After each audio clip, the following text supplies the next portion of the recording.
Olá, pessoal, muito boa noite. Muito boa noite, muito feliz em estar aqui, iniciando essa live especial aqui, junto com todos que estão participando, e também com todos os que ainda vão assistir essa live, porque ela vai ficar gravada, né? E é realmente, assim, uma alegria, né, estar aqui para debatermos sobre um assunto tão importante na noite de hoje, que é a LGPD e a segurança da informação para a área da saúde, né? Um tema extremamente relevante e importante, né, que nós escolhemos para abordar. Para quem não me conhece ainda, eu sou a Angélica Teixeira, sou advogada atuante em direito empresarial há mais de 20 anos, e há 3 anos tenho me dedicado ao estudo do direito digital, LGPD e proteção de dados. Atualmente faço parte da equipe de LGPD do escritório Auro Ruschel Advogados Associados, com sede em Porto Alegre. Sou uma apaixonada pelos temas e também sou membro da Comissão Especial de Proteção de Dados da OAB-RS, membro da NPPD, da ANAD, da GovDados e também do grupo G20 Proteção e Privacidade. Uma alegria enorme estar aqui, como eu já tinha dito, né? E inicialmente quero agradecer a oportunidade ao escritório Auro Ruschel, na pessoa do advogado, né, o Dr. Auro Ruschel, e também da sua sócia, a doutora Maite Schmidt, por esta oportunidade, por este voto de confiança. E hoje nós temos aqui uma noite realmente de muito aprendizado, com muita informação relevante. E para compartilhar o painel comigo, eu chamo o nosso palestrante convidado, Marcos Martins. Boa noite, Angélica, tudo bem? Como é que estão as coisas por aí? Bem. Está muito frio aí no Rio Grande do Sul hoje? Opa, como é que tá? Bastante frio, chuvoso. Isso aí. Também aqui tem em Araraquara, interior de São Paulo, né, onde eu estou no momento. Também está frio, está chuvoso. Mas vamos esquentar hoje, né? Mas, Esse com povo aí esquentar. certeza. Tá bom? Vamos sim. Agradeço aí. Muito feliz com a tua participação, né? Você que tem nos acompanhado aí nos projetos de adequação, né, à LGPD, na parte de segurança da informação, né? É muito importante a sua participação na noite de hoje para justamente, né, Marcos, a gente trazer para o pessoal o que é a LGPD, né? A adequação da LGPD para clínicas e consultórios médicos, né? E essa multidisciplinariedade que ela envolve, né? Que é tanto a parte jurídica quanto também a parte da segurança da informação, certo? Eu concordo e aproveitando, né, eu fico muito feliz pelo convite, né, o seu convite pessoal. A gente conversa já tem muito tempo, né? E a gente já estava com essa live prometida, que já tem quase 6 meses, né? Daqui a pouco só faltava fazer aniversário. Então, graças a Deus, a gente conseguiu uma brecha nas agendas, né, comuns, e a gente está conseguindo fazer esse trabalho hoje, né, de ajudar as empresas, né, passar um pouco de conhecimento, de conceitos. Agradeço a oportunidade do escritório novamente, né, da participação aí do pessoal, da equipe que está nos bastidores. A Poli está ajudando a gente nesse momento também. Obrigado, Poli. E a todos que estão nos assistindo, né, uma boa noite e que aproveitem, façam suas perguntas, né? Nós não somos dono da verdade. Essa que é a verdade. Nós não somos dono da verdade. Mas se a gente não souber, a gente procura os universitários, né? Então, acho que é por aí mesmo, pessoal. Fiquem à vontade e que a gente tenha uma boa noite de conhecimento para todos. Exatamente. Inclusive, eu quero dar um lembrete rapidinho aqui, que é quanto às inscrições, né, Marcos? Importante. Que aí estão abertas as inscrições pelo Simpla. Nós vamos deixar até mais um pouquinho, né, para quem ainda não conseguiu se inscrever, corre lá, se inscreve, entra na live que à noite a recém está começando. Isso aí. Nós solicitamos, né, a equipe técnica que disponibilizasse o acesso da inscrição até às 21 horas. Então, pessoal, vai continuar um tempinho aí, quem estiver presente aqui nesse momento e não conseguiu se inscrever, porque através da inscrição, né, Angélica, nós vamos fornecer para vocês o certificado de participação e os materiais que nós vamos apresentar aqui para todos. Então, aproveite a oportunidade, se inscrevam, compartilhem essa live, chame todo mundo para participar, né? É uma live gratuita, é conhecimento grátis para todo mundo, então a gente fala, a gente até brinca que de graça até a barraca de palha pegando fogo, né? Então, vamos esquentar nosso frio de hoje. Isso aí. Então tá, pessoal, e vamos começar então, porque conteúdo é o que a gente tem aqui, bastante, para passar para vocês. LGPD e segurança da informação para a área da saúde, então, né, pessoal? Vamos lá.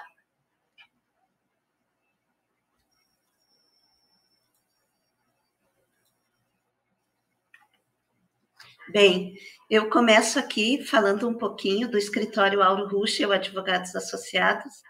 É um escritório de advocacia com atuação nacional através de unidades em Porto Alegre, que é a sede, em São Paulo e Curitiba. E ao longo da trajetória, conquistou o reconhecimento pelo serviço jurídico competente e personalizado, com diversos cases de sucesso.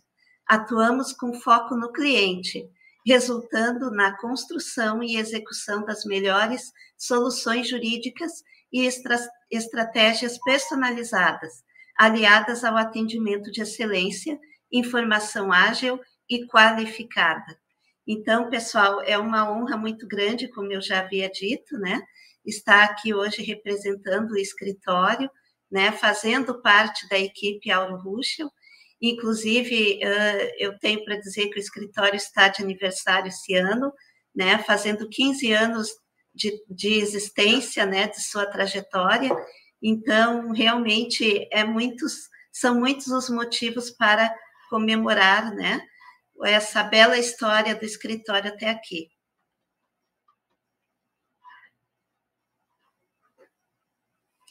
Bom, trago aqui para vocês também um pouquinho dos princípios e diferenciais do escritório, né, no decorrer desses 15 anos de história.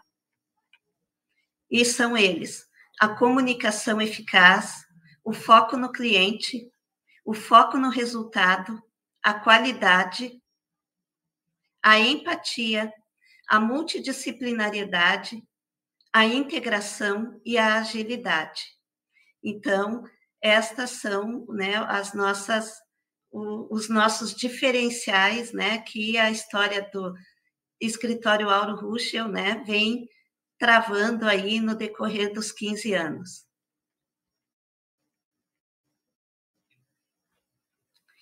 E aqui, então, pessoal, eu falo um pouquinho de mim, né, trago um pouquinho de quem é a Maria Angélica de Oliveira Teixeira, né, um pouquinho das minhas certificações, dos meus estudos, né, faço parte do escritório Auro Ruschel, então, há praticamente 2 anos.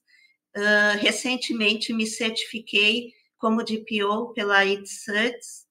Também sou certificada em Fundamentos na Lei Geral de Proteção de Dados pela CertiProf, tá? E também tenho certificação como DPO pela G8 Academy, tá? Sou cofundadora do grupo G20 Proteção e Privacidade, um grupo pelo qual eu tenho muito carinho, porque foi lá que tudo começou, a minha história com a proteção de dados e com a LGPD, né? Foi lá que conheci o Marcos Martins também. Então, grandes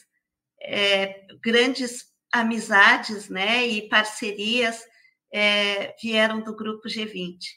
Sou pós-graduada em Direito Digital, Direito Civil e Processual Civil, e atualmente faço pós-graduação em LGPD pela Faculdade Legale. Então, esta sou eu, resumindo.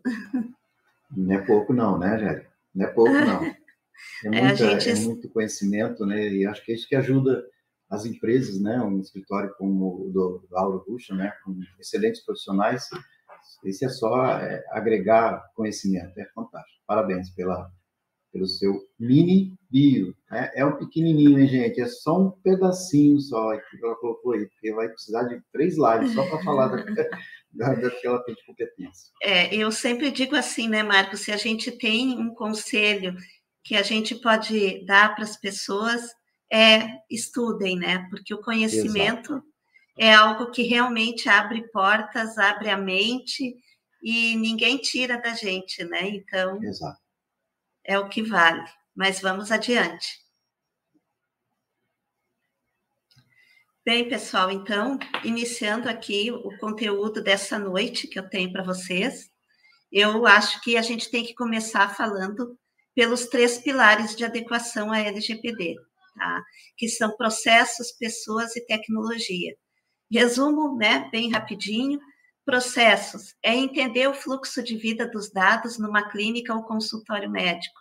Entender qual o caminho que o dado pessoal percorre, desde a sua entrada com o preenchimento de uma ficha de cadastro até o seu descarte, né, se houver. Pessoas. A organização deve implementar treinamentos periódicos, abrangendo todos os colaboradores, do P ao P. O que significa P ao P, pessoal?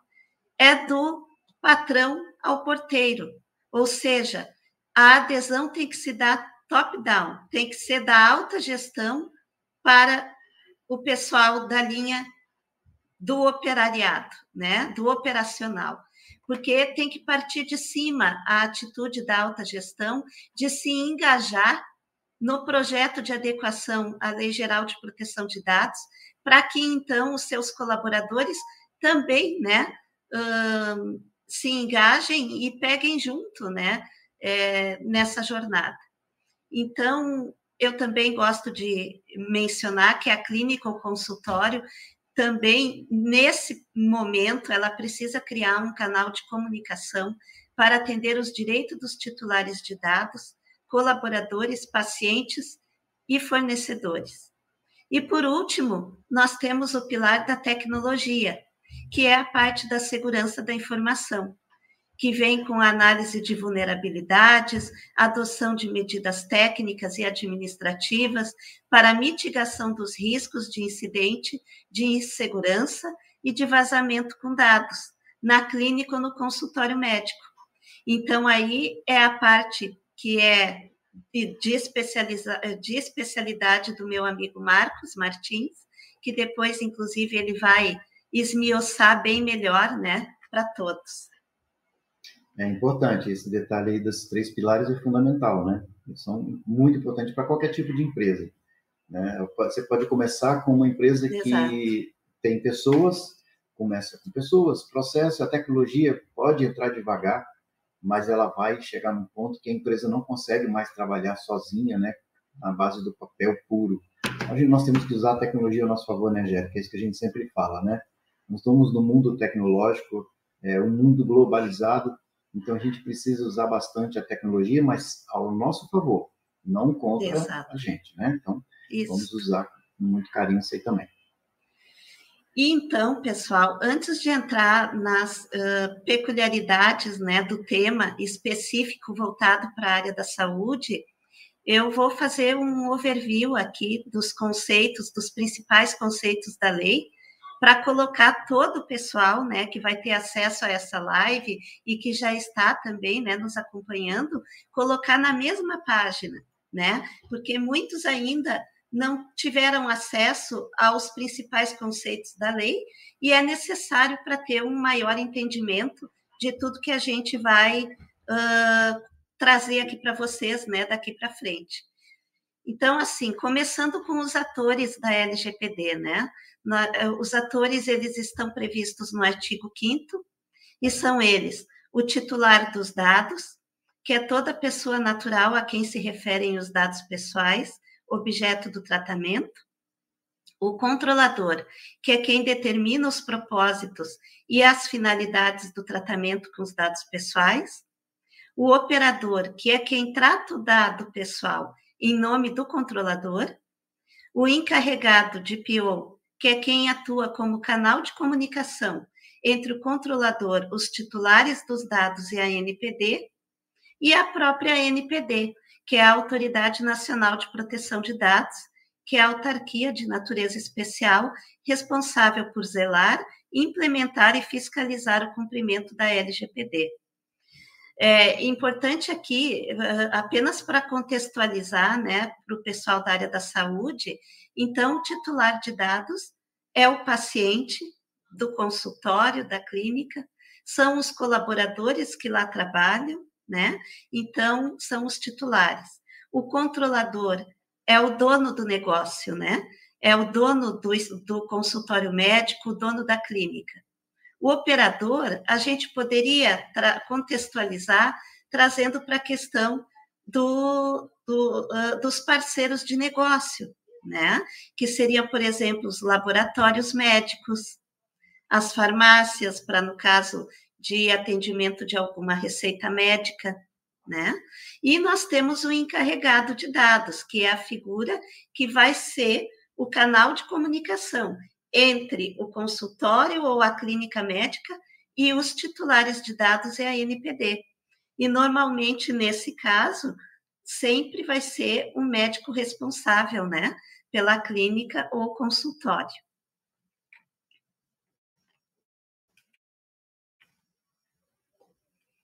Aqui eu trago para vocês os tipos de dados pessoais, né, trazendo o conceito do que é o dado pessoal comum, que é toda a informação relacionada a uma pessoa identificada ou identificável. Normalmente são um conjunto de dados que tornam capaz de identificar a pessoa em determinado contexto. Trazendo para dentro do ambiente de clínica ou consultório, a gente pensa nos dados pessoais cadastrais do paciente, nome, idade, data de nascimento, e-mail, endereço, o RG, o CPF, dados da carteirinha do plano de saúde, né? São todos dados pessoais comuns. E aí, pessoal, a LGPD traz uma segunda categoria de dados, que são os dados pessoais sensíveis, que é toda a informação sobre a origem racial, étnica, filosófica, religiosa, política, que verse sobre a filiação a sindicato ou a organização religiosa. Também é sensível o dado referente à saúde e à vida sexual das pessoas, o dado genético e o dado biométrico. E aí, a gente fazendo um link, né, com a questão da área da saúde, a gente tem que se preocupar muito, porque é a área da saúde que lida com um grande volume de dados sensíveis. Poderíamos até dizer que é um dos nichos, né, de empresarial que mais trata dados sensíveis. Então, por esse o objetivo dessa live na noite de hoje, né? Exatamente. Eu queria aproveitar a oportunidade, já te cortar um pouquinho. Claro. Tem uma situação que acontece bastante, que a gente observa, quando a gente fala de dados sensíveis, né? As empresas, normalmente, elas já têm esse conhecimento do seu negócio, ok? Então, elas acreditam que, por exemplo, um contrato é um dado sensível, né? Que aquele negócio ele é sensível, que o faturamento, o valor de um faturamento é um dado sensível. Pessoal, né? Não é assim, né? Para efeito de proteção de dados pessoais pela LGPD, somente essas categorias aí, né? Esses dados sensíveis que a Angélica comentou, eles são passíveis de tratamento de adequação de LGPD. A LGPD veio tratar dados pessoais, não veio tratar dado de negócio. Então, nós temos que começar a separar essas informações, né, Angélica, para que a empresa continue tendo o cuidado de proteger os seus dados de negócio, o seu faturamento, a sua marca, o seu sigilo profissional, né, a sua parte mais delicada do negócio, né, então, o seu segredo industrial, isso tem que ser protegido, mas não são dados pessoais. A gente tem que separar isso bem para que não haja confusão na hora da adequação. Porque a gente tem encontrado isso, né? Eles começam a falar de algumas coisas, a gente pergunta de um dado pessoal de uma pessoa, eles começam a falar de negócio, e na verdade a gente precisa amadurecer essa separação de conceito. Muito bem colocado, Marcos, isso mesmo. E também, quanto aos dados pessoais sensíveis, é importante dizer que eles exigem maiores cuidados do agente de tratamento, justamente porque se houver algum vazamento desses dados, e esses dados caírem em mãos, né, que não for ali o agente de tratamento, que não for o médico, que não for ali a secretária do médico, né, que está manuseando ali a ficha cadastral do paciente, for um terceiro, for uma pessoa que for de fora dessa relação, esse dado pessoal sensível, por ser um dado normalmente vinculado a questões de saúde, ele pode vir a ocasionar algum tipo de discriminação, né? Exatamente. E a legislação, a Lei Geral de Proteção de Dados, ela dá essa segurança, ela pede que se trate os dados pessoais sensíveis de uma forma mais cuidadosa por essa questão, né? Para não deixar acontecer problemas, né, do tipo de discriminação, né, com o uso indevido desses dados e informações.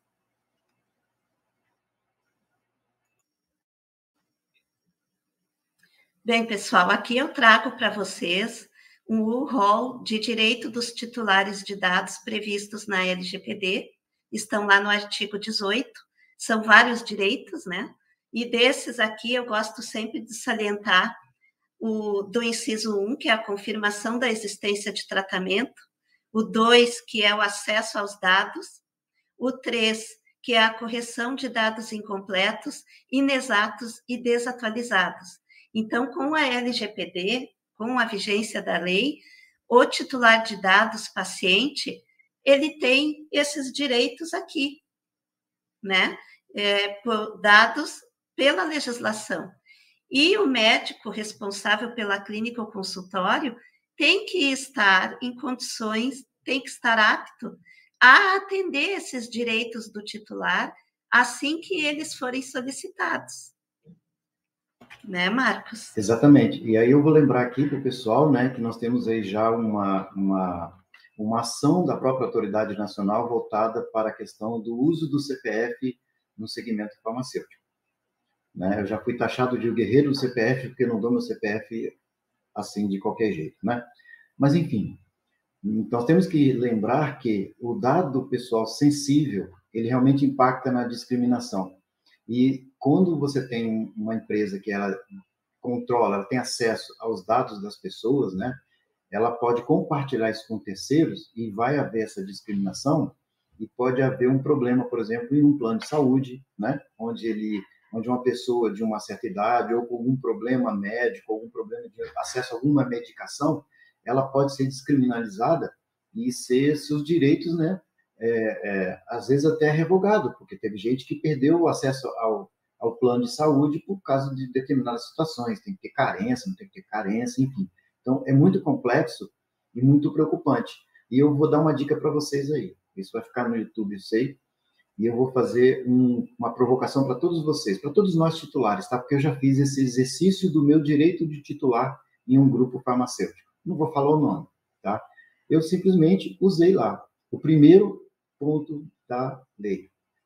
Confirmação de existência de dados. Pessoal, só para a gente reforçar, não sei se a Angélica vai comentar, nós temos aí direito de 15 dias corridos. O titular, né, tem direito a ter acesso a essa informação 15 dias corridos depois da solicitação. Como que vai ser feita a solicitação?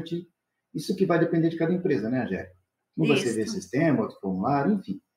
E eu fiz essa solicitação, passou os 15 dias, e quando eu recebi a resposta, eu tinha simplesmente uma lista de medicação lá, Band-Aid, etc., de 2013 até hoje. E eu fiz a pergunta, para quê?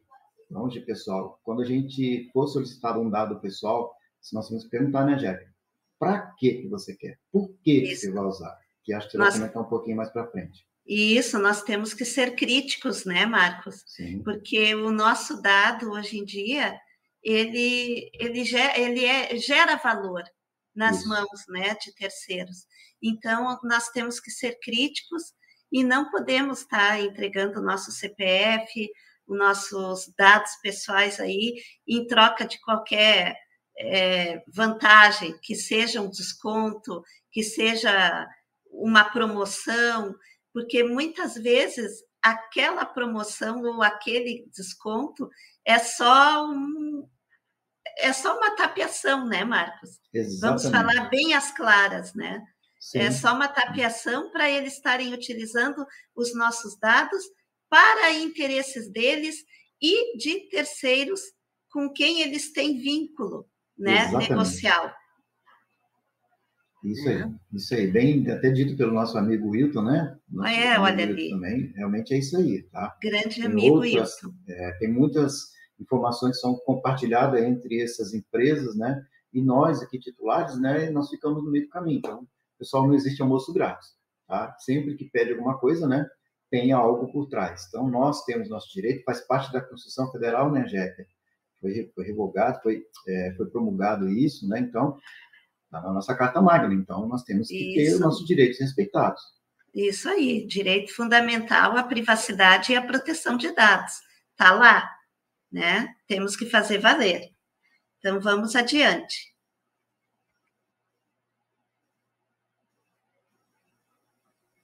Aqui, então, eu falo um pouquinho das bases legais.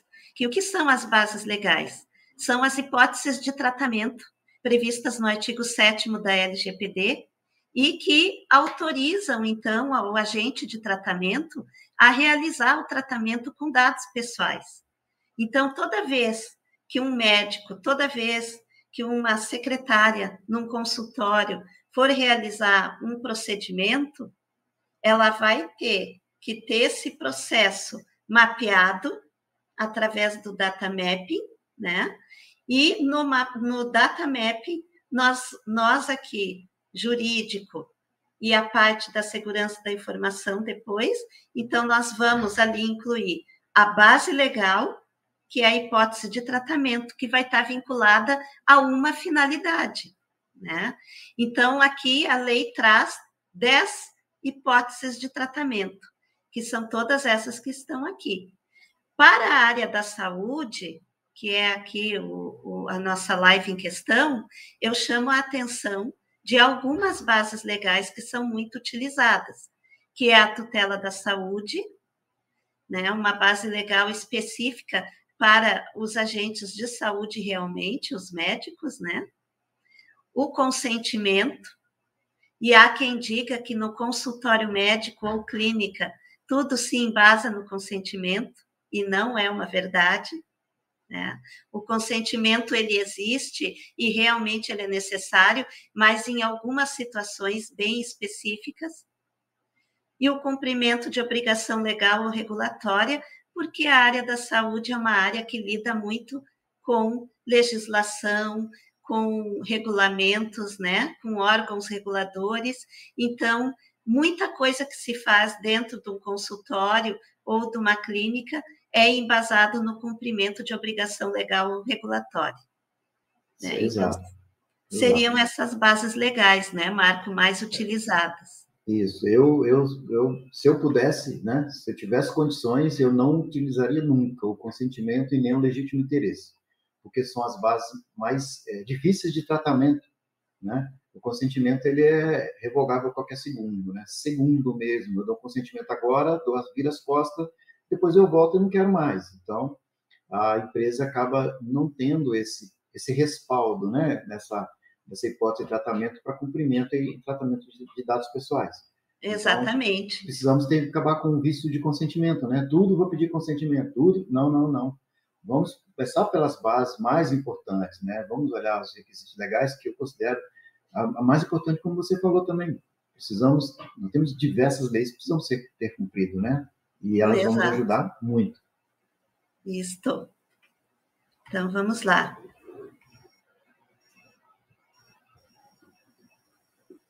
Bom, pessoal, então, agora nós passamos pelo overview da lei e chegamos na parte específica, né? Que é com relação ao que eu trago aqui para vocês, de dicas práticas, né, para a área da saúde.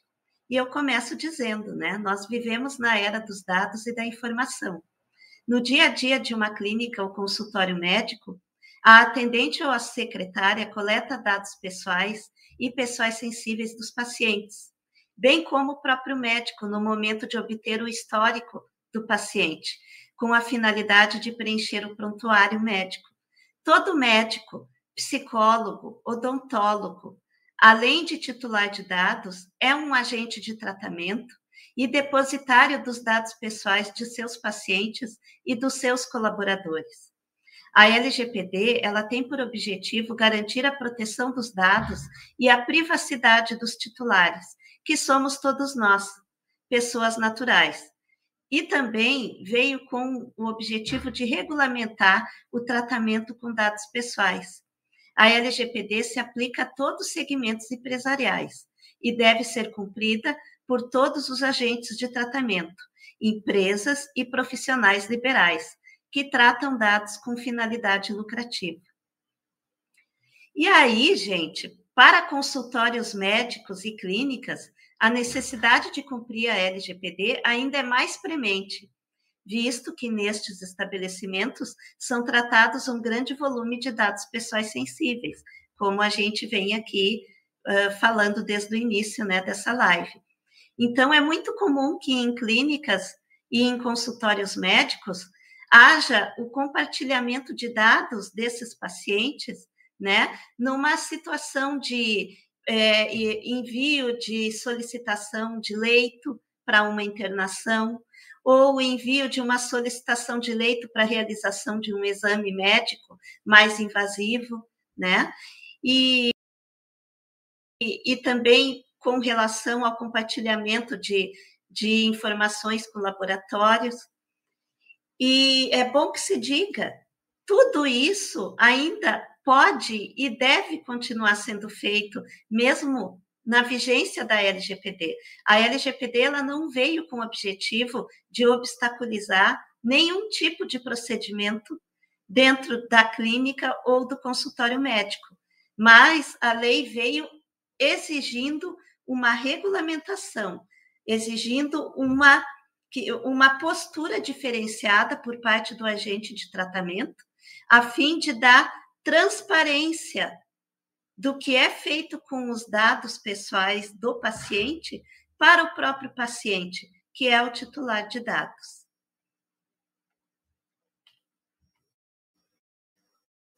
Eu concordo plenamente. Então, tem um item que eu gostaria até de interromper um pouquinho.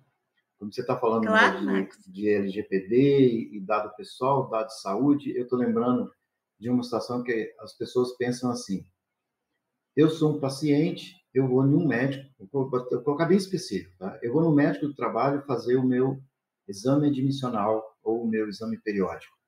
Ali também tem um dado pessoal sensível, pode acontecer, tá? Pela lei trabalhista, tem alguns tipos de eventos que a gente precisa avaliar se a pessoa está apta ou não, ou se está tendo algum tipo de risco ocupacional. Mas o que a gente tem encontrado?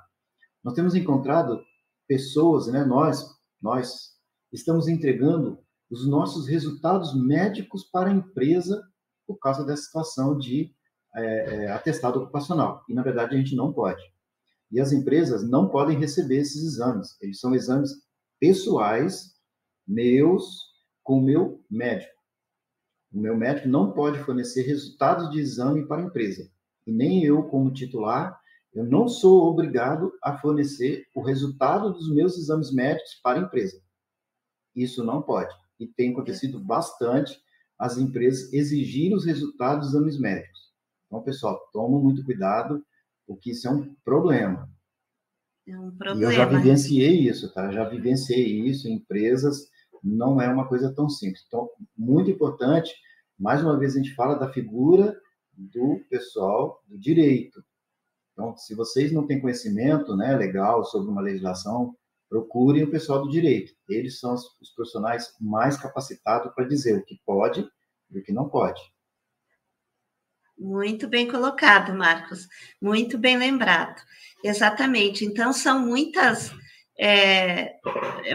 detalhes, muitos procedimentos que agora, com a LGPD, é necessário uma mudança, né? Uma mudança cultural dentro dos consultórios, dentro da clínica médica, dentro das empresas de uma forma geral, para que adequem os seus processos e os seus procedimentos à legislação, né, de proteção de dados. É muito importante isso.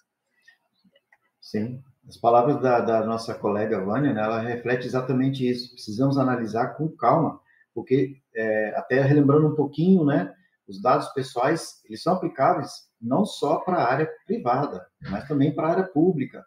E não é só eletrônico, ela também envolve questão de papel. Então, Exato. tem essas questões aí, não é só, porque a gente sempre comenta, né, ela começa com L de lei e termina com D de dados. E o próprio artigo da lei já fala que também ele é aplicável aos dados eletrônicos, então, aplicável a papel. Temos que ter cuidado com o uso e a guarda dos papéis também. Então, exatamente. Totalmente aplicável, o que a nossa colega Vânia comentou aí. Muito bem comentado pela nossa colega e amiga Vânia. Bem, pessoal, então, aqui dando continuidade, a partir da LGPD, como eu havia dito, o compartilhamento dessas informações entre clínicas e laboratórios e consultórios, enfim, é possível, só que precisa dar conhecimento ao paciente e coletar o consentimento do paciente.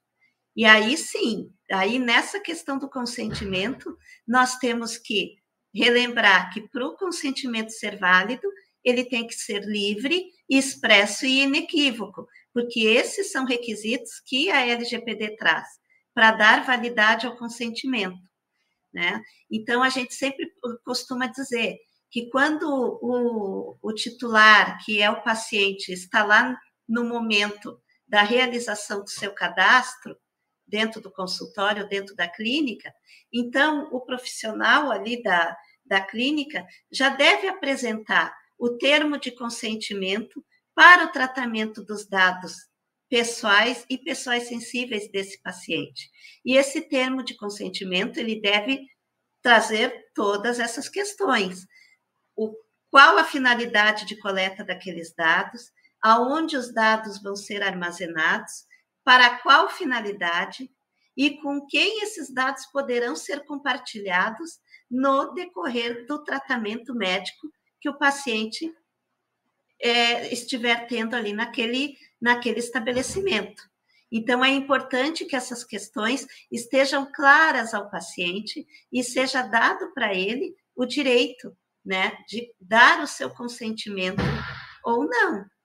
E, obviamente, né, Marcos, é dado também a possibilidade ao paciente dele negar o consentimento, mas ele tem que ser avisado, tem que ser advertido das consequências dessa negativa também. Exatamente. Porque não adianta depois chegar lá na frente, né, falar, não estava sabendo, ninguém me falou nada. Então, a gente precisa estar bem embasado como empresa, né, para que não haja um questionamento futuro. Então, as pessoas precisam realmente ter o hábito da leitura e as pessoas precisam explicar qual é a finalidade do tratamento que está sendo feito. Isso é muito importante, porque isso vai dar credibilidade para o negócio, né? A clínica vai demonstrar credibilidade perante o seu cliente, perante o mercado. Poxa, eu vou ficar muito feliz de ser atendido por uma clínica ou por um hospital, ou qualquer setor da área da saúde, onde as informações sejam simplesmente transparentes e claras comigo, né? E para que está sendo usado, né? Exatamente. A mesma coisa, então, a gente diz, né, que com o advento da LGPD, os médicos, além de se preocuparem com o tratamento de saúde de seus pacientes, eles também agora precisam se preocupar com a segurança dos dados pessoais tratados no seu consultório ou clínica. E, para isso, né, zelando, né, pelo cumprimento da tríade da segurança da informação, que é a confidencialidade, integridade e a disponibilidade dos dados. Tríade essa que o Marcos, né, por ser um especialista em segurança da informação, conhece muito bem e mais adiante vai se debruçar um pouquinho, né, Marcos, a nos explicar. É isso aí. E nós temos aí uma perguntinha do nosso amigo Daniel. Essa perguntinha vale $1 milhão, né? Não vou falar nem de reais, não, $1 milhão, né? $1 milhão. Então, pessoal, eu vou explicar a minha visão, tá? O meu pensamento em relação ao uso do WhatsApp das atividades que estão acontecendo hoje. Particularmente, eu não gosto de usar o WhatsApp para certas informações. Consentimentos, para mim, é a pior delas. Nós já estamos vendo situações, Angélica, que pessoas estão utilizando selfie como uma forma de concordância de um contrato. Então, é muito perigoso, né? É um dado biométrico. Então, o WhatsApp, além dele ser uma plataforma que não tem não está no Brasil, é uma transferência internacional de dados, então isso é mais uma preocupação de como que realmente está sendo feito isso. E a gente já viu muita situação dizendo que uma informação no WhatsApp foi vazada. Olha, se o WhatsApp fala que tem um canal de criptografia de ponta a ponta, como é que essa informação ela é espalhada na internet? Então, eu não tenho confidencialidade, não tenho integridade sobre essa informação. Não posso garantir que essa informação ela pode ser autêntica também, usando os pilares da segurança da informação. Então, eu, particularmente, não recomendo o uso do WhatsApp. A nível de legislação, ele pode até valer para algumas situações, mas eu ainda sou adepto das informações mais rigorosas em termos de segurança da informação. Por exemplo, e-mail. E-mail, para mim, é uma das melhores provas de que realmente a informação está partindo de um ponto e chegando no outro ponto. Exatamente. Porque o WhatsApp, alguém pode pegar e deletar a mensagem, certo? O WhatsApp tem aquela funçãozinha, por exemplo, vou tirar uma foto da minha carteira de identidade, que tem meus dados pessoais, mando pelo WhatsApp, mas eu mando com aquela função de que ele só vê e depois apaga. E aí? Cadê o registro? Ficou onde? Não ficou, sumiu. Né? E principalmente, pessoal, para vocês que usam celulares corporativos, que a gente vai falar de dispositivos móveis, que é importante, né? Os dispositivos móveis, eles ficam rodando dentro da empresa e eles são utilizados, eles podem ser apagados a qualquer momento. Então, aí um profissional que trabalha numa área pode falar, não, eu não recebi a informação, não está aqui no WhatsApp. Agora, no e-mail, não tem como ele apagar. Aí a coisa muda. Vê como é bem diferente, né? A utilização do WhatsApp para a utilização do e-mail, né? São duas ferramentas bem diferentes. E o grau de segurança bem diferente também, né? É diferente da questão de telemedicina, né? Puxando um pouquinho do nosso amigo Wilton, está comentando aí, né? Telemedicina já é um outro nível de tratamento de dado pessoal, né? Não é o WhatsApp, não é a plataforma de comunicação. Então, ele tem um outro critério de segurança da informação para que você realmente a informação não seja capturada de alguma forma e proteja a comunicação entre o médico que está fazendo o atendimento via telemedicina. Sim, exatamente. Vamos adiante. Vamos lá.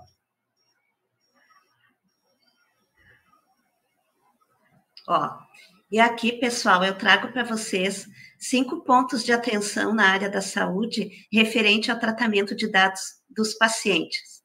Então, os pontos de atenção: coleta, armazenamento, compartilhamento, período de retenção e exclusão, descarte. Agora eu vou retornar ali para o ponto 1 para comentar um pouquinho. Coleta, né, pessoal? A gente deve cuidar com a quantidade de dados pessoais que se coleta num procedimento de um paciente numa clínica ou consultório médico. E para ter esse cuidado, é necessário que se tenha bem claro, bem claro realmente, os processos em que estarão sendo coletados os dados. Então, por exemplo, assim, eu sempre gosto de puxar o primeiro procedimento, né, que normalmente uma pessoa, um titular de dados procura quando precisa de um médico, é fazer o agendamento da sua consulta. Então, a pessoa liga lá para o consultório médico, né, diz que quer um atendimento com o médico lá, o doutor João, por exemplo, né, e a secretária começa a coletar dados. Mas aí é necessário parar e se perguntar quais são os dados realmente necessários para que essa pessoa possa ser atendida, né? Marcar uma consulta com o médico. Eu não vejo outros dados a não ser nome, o número do telefone para daqui um pouco entrar em contato com a pessoa de novo, para a questão de ajuste do horário do médico, alguma questão nesse sentido, né? E talvez a carteirinha do plano de saúde, né? Já para a secretária poder fazer ali ter uma prévia do que ela vai ter que, de qual plano, qual operadora, né? Ela vai depois ter que lidar. Mas mais do que isso, pessoal, para o agendamento de uma consulta, não vejo necessidade. É verdade, é verdade. Né, Marcos? Porque o que acontece? Muitas vezes a secretária, eu já tive casos, tá? Quando eu fui fazer a adequação de clínica, da secretária me dizer que no momento do agendamento ela pedia todas as informações, todas, desde nome, RG, CPF, endereço, tudo, data de nascimento. Daí eu perguntei para ela, tá, mas e daí no momento do preenchimento da ficha cadastral? Você tem um momento que você pede para o titular, que é o paciente que vai estar ali na tua recepção, preencher uma ficha. Ah, mas daí eu peço de novo. Então, quer dizer, está tendo um recolhimento de dados aí em excesso, em duplicidade, não há essa necessidade. E sempre lembrando, né, Marcos, por que nós, advogados e especialistas em segurança da informação, batemos tanto nessa tecla, né, da necessidade de minimizar a quantidade de dados que são coletados? Porque quanto mais dados se tiver na mão, é mais responsabilidade que o agente de tratamento está puxando para si, né? Exatamente. Porque se houver um vazamento de dados, é o agente de tratamento que vai responder por aquele vazamento de dados que estava ali em excesso. Perfeita colocação. Né? Então, aqui, continuando, outro ponto, então, de atenção é com o armazenamento desses dados. Então, a clínica ou consultório, ela deve garantir a segurança dos dados dos pacientes, limitando o acesso e, sempre que possível, criptografar as informações e contratar sistemas, aplicativos e softwares recomendados pela Sociedade Brasileira de Informática em Saúde, a SBIS, né? E sempre pedir também, pessoal, prova ao fornecedor dos serviços em tecnologia de que ele também está em conformidade com a LGPD. Isso é muito importante. Não adianta somente o médico responsável por uma clínica fazer o seu dever de casa e estar adequado à LGPD se ele tem um fornecedor que não está. Porque na LGPD nós temos a responsabilidade solidária, que ela vem prevista no artigo 42 da lei. E pela responsabilidade solidária, qualquer incidente que houver com o tratamento destes dados pessoais, todos os agentes envolvidos no processo serão responsabilizados, né?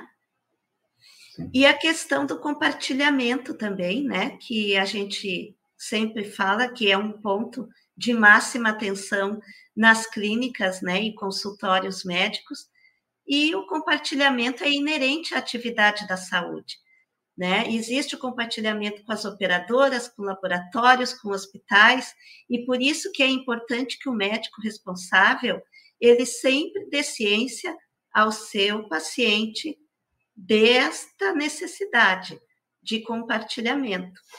Isso em homenagem ao princípio da transparência, né, que está previsto também na LGPD. O titular de dados ele tem que ter ciência de tudo que vai acontecer com o seu dado pessoal dentro daquele ambiente ali de saúde. Perfeito, bem colocado. Vamos responder a pergunta do nosso amigo Damião. É mais uma pergunta do milhão que realmente sempre acontece, né? eu tenho estou precisando de um trabalho e eu entrego na sua clínica o meu currículo, né? E aí ele fez a pergunta: precisa de ter o consentimento na hora que eu entrego o meu currículo para você? Pergunta do milhão. Pergunta do milhão. Olha, o que eu posso falar sobre currículo? Currículo é um problema sério. Nós temos que começar a repensar o que nós vamos colocar no currículo. Hoje a gente coloca tudo, né? Foto, data de nascimento, quantidade de filho, nome do pai, da mãe, do cachorro. Então, o que é um currículo, pessoal? O currículo nada mais é do que mostrar para você quais são as suas experiências para executar uma determinada atividade. Então, antes de você receber, que eu não recomendo receber um currículo, assim, vocês aceitam o currículo? Eu falaria, não. Se eu precisar de um profissional, aí eu vou procurar no mercado, vou fazer uma propaganda e vou pedir, preciso de um profissional para ocupar a vaga com tais experiências. Tá? A partir do momento que você entrega, você já deu o seu consentimento. Você só vai tratar para aquela informação. Agora, receber o currículo na sua empresa sem você ter pedido, eu não aceitaria. Tá? Porque vai ter um dado pessoal ali desnecessário que eu não vou usar. E eu já vi gente usando... Ai, meu Deus do céu. Já vi gente usando currículo para fazer bolsa. Então, é um problema. Tá? É um problema. E uma falta de respeito. Tá? Já vi isso acontecer na minha família, da pessoa chegar no local para entregar o currículo, a pessoa dar as costas, e imediatamente a pessoa pegar o currículo e jogar no lixo. Isso é falta de respeito com a pessoa, com a pessoa que está precisando de um trabalho, está procurando uma atividade. Isso, para mim, é uma falta de respeito. Tá? Então, agora, com a proteção de dados, nós temos que começar a repensar. RH, quando você for fazer a cotação de alguém que precisar de um profissional, colete o mínimo. Primeiro, você avalia se o profissional tem a competência técnica para ocupar a função. A partir do momento que você escolheu esse candidato, aí sim, você vai entrar com o processo de admissão. Aí, na admissão, entra os dados pessoais para cumprimento de requisitos legais. Fora isso aí, eu não vejo a necessidade atual das pessoas colocarem todos os dados pessoais no seu currículo. Nem mesmo dizendo qual a empresa que trabalhou por último. Exato. Até isso. Até isso. Eu acho que vale a competência do profissional. Ele é competente? É. Ele entende o que está falando, o que está fazendo? Sim. Eu acho que é por aí. Tá? Então, eu como empresa não aceitaria currículo de forma nenhuma, a não ser que eu tivesse necessidade. É como se fosse o cartão de visita, né? Eu chego no meu cartão de visita, a mesma coisa. Se eu estou entregando meu cartão de visita na empresa, é minha atitude, o meu consentimento pessoal. Tá? E, como o Damião completou, a questão da faixa de idade, ele é importante também. Olha né? ali, Então, olha, isso aí, então, ó. Não precisa do nome completo, não precisa dizer qual é o time do seu coração, nada. Então, gente, menos é mais, técnica, menos né? é mais, falou tudo. Menos é mais. Então, eu também, eu ratifico aí toda a resposta que o Marcos Martins deu, né? Como o Damião também queria saber minha opinião. E eu acho também que o currículo, ele na empresa, ele não deve ser recebido com a base do consentimento, né? Justamente porque é uma base legal muito precária. Então, a pessoa vai na empresa, larga seu currículo, deu o seu consentimento, mas depois ela se arrepende. Ela fica sabendo de alguma coisa ali da empresa que ela perdeu o interesse de trabalhar na empresa. E aí, o currículo dela está lá dentro, com base no consentimento, a empresa não vai mais poder ter.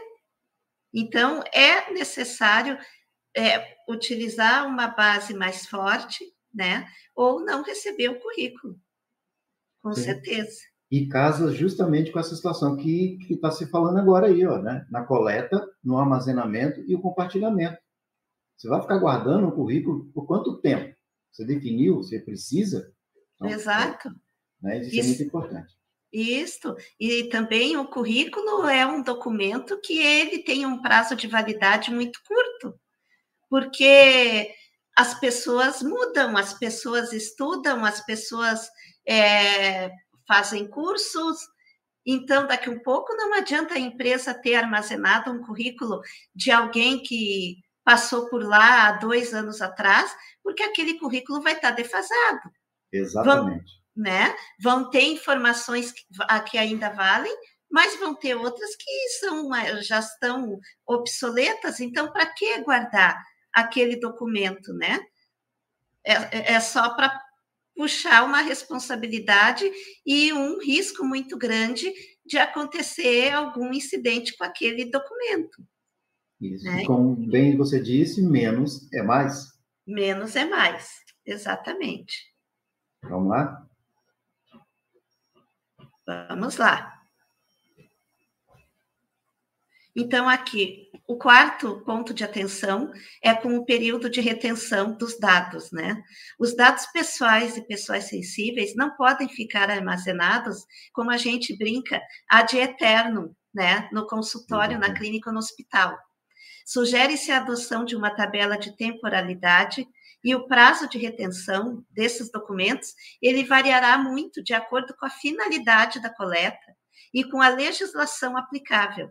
Então, realmente, assim, ó, é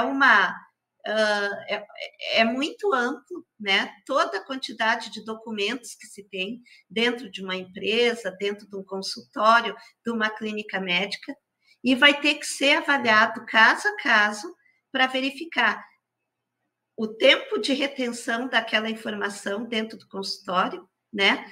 E cotejar isso com a legislação aplicável a esse documento, né? E, por último, nós trazemos aqui a questão da exclusão e descarte de dados, né? Que também é um ponto que é de suma atenção por parte do agente de tratamento, que é por causa que a maioria dos documentos médicos possuem dados pessoais sigilosos, como endereço, como CPF do paciente, e também dados sensíveis, né? Informações de saúde. Então, a gente sempre diz que esses documentos, eles não podem ser utilizados como rascunho dentro de um consultório médico ou dentro de uma clínica, e também não podem ser descartados de qualquer jeito, né? Nas lixeiras, apenas amassados ou cortados em grandes tamanhos, porque ali tem informações sigilosas do paciente, né? Imagina só, tu tá ali, tu colocou dentro ali do lixo da tua clínica ou do teu consultório um resultado ali, um laudo de exame que saiu com algum erro de português, mas enfim, ali consta o nome do paciente, consta o problema que ele tem, né? E daqui um pouco ali, pelo pessoal que faz a separação do lixo, né? Os recicladores vão ter acesso ali àqueles dados, aquelas informações. É sigilo, né, pessoal? Tem que se ter cuidado, tem que se ter sigilo com as informações médicas, né? Sim, realmente. Tempo de guarda de documentação é muito importante, né? Porque você tem que respeitar a legislação. Quando a legislação não diz qual o tempo mínimo, você estipula, mas ficar guardando, um dia eu vou precisar.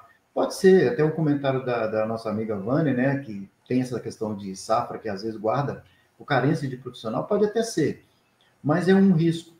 É um risco você guardar um documento necessário. Eu acho que o que vale mesmo é o momento. Eu preciso desse profissional nesse momento, não preciso, né? Eu vou guardar por um ano para alguma emergência. Se eu não precisar, eu posso destruir no outro dia. Exatamente. Né? Queimar, não. Queimar é um problema, existe um problema ambiental aí que eu também... Aí já confronta com o ESG, daí não pode, né, Marcos? Exatamente. Vamos lá? Vamos adiante, então. E aqui eu chego aqui num ponto, eu quero comentar um pouquinho sobre a telemedicina e a LGPD, não poderia deixar de falar um pouquinho, porque a telemedicina ficou muito conhecida e ganhou espaço no período da pandemia do Covid-19, né? E é uma prática que veio para ficar, no fim. Então, a telemedicina ela está regulamentada pela resolução CFM 2314 de 2022, que é o Conselho Federal de Medicina, e também está embasada nas demais resoluções e legislação pertinente à matéria. A resolução CFM 2314 de 2022 e a LGPD, é bom que se diga que elas estão bem alinhadas. Na medida em que a resolução traz em seu artigo 3º, parágrafo 6º, o direito do paciente receber cópia dos dados do seu registro, bem como também a LGPD prevê, né, no artigo 18, inciso 2º. Então, vê que a resolução e a LGPD, elas se conversam, né? Exatamente.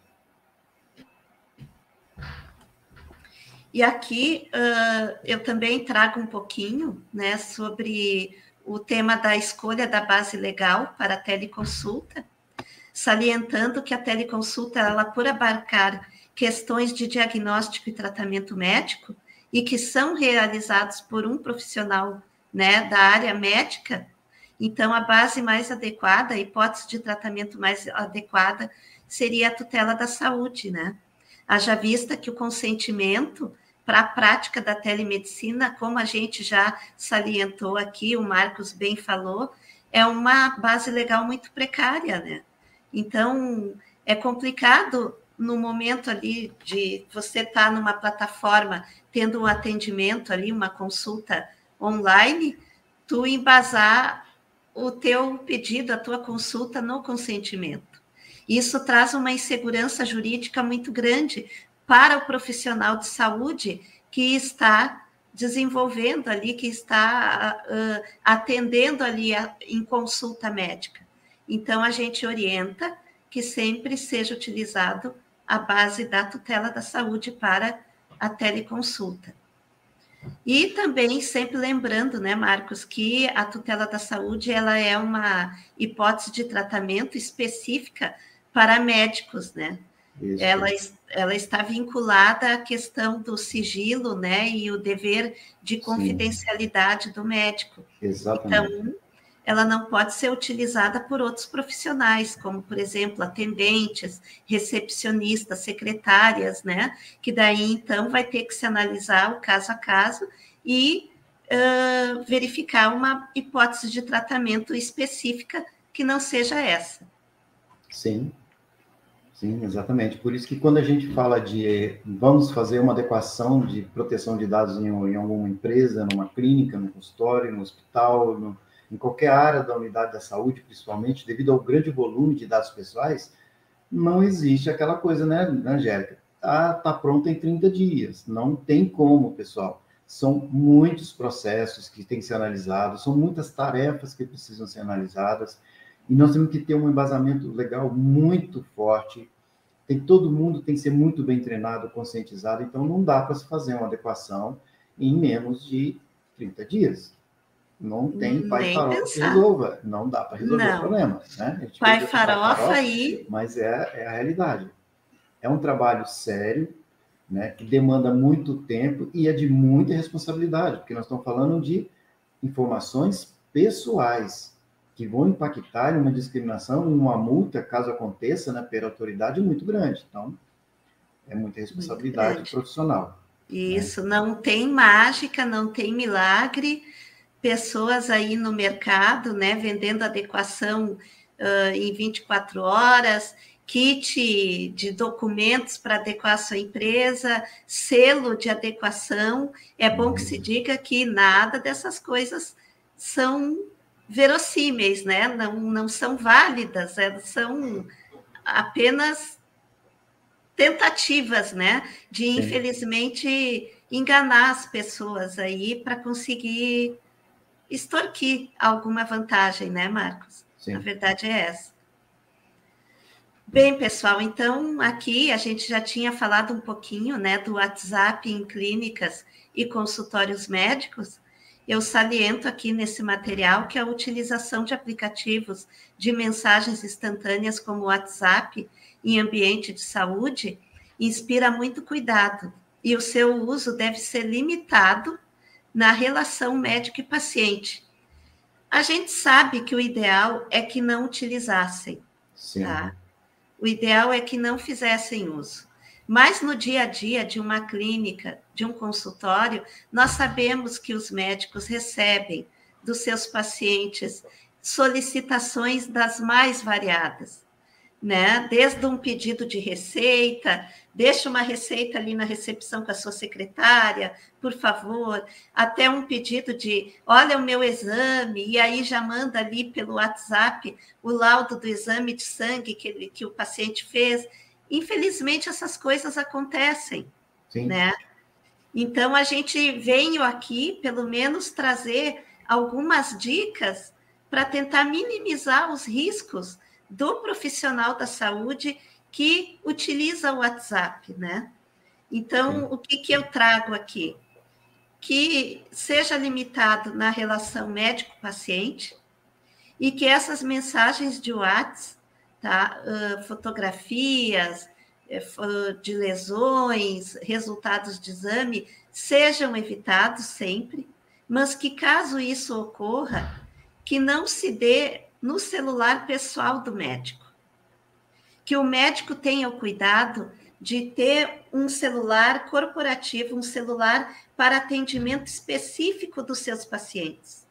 E que ele só tenha esses contatos ali por este celular, justamente para evitar o acesso de terceiros, o acesso indevido, né, a essas informações que são tão sigilosas, né, Marcos? Verdade. E a mesma coisa também com relação aos celulares de secretárias, né?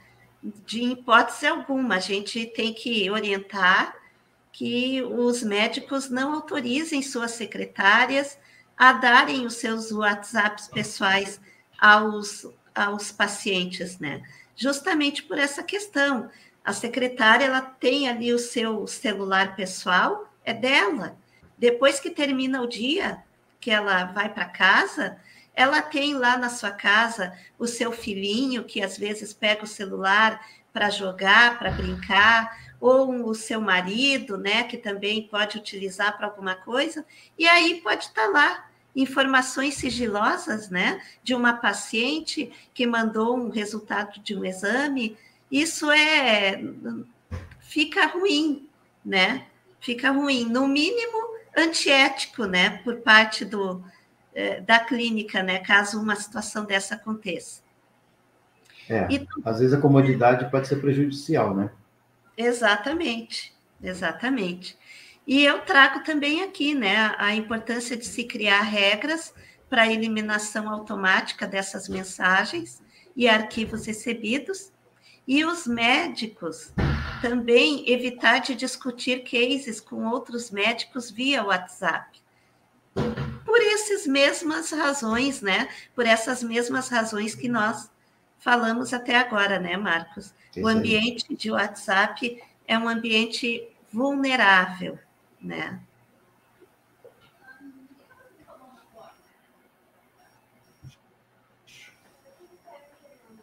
Muito bem. Então, aqui nós chegamos a outro ponto também sensível de clínicas e consultórios, que é o uso de câmeras, né, Marcos?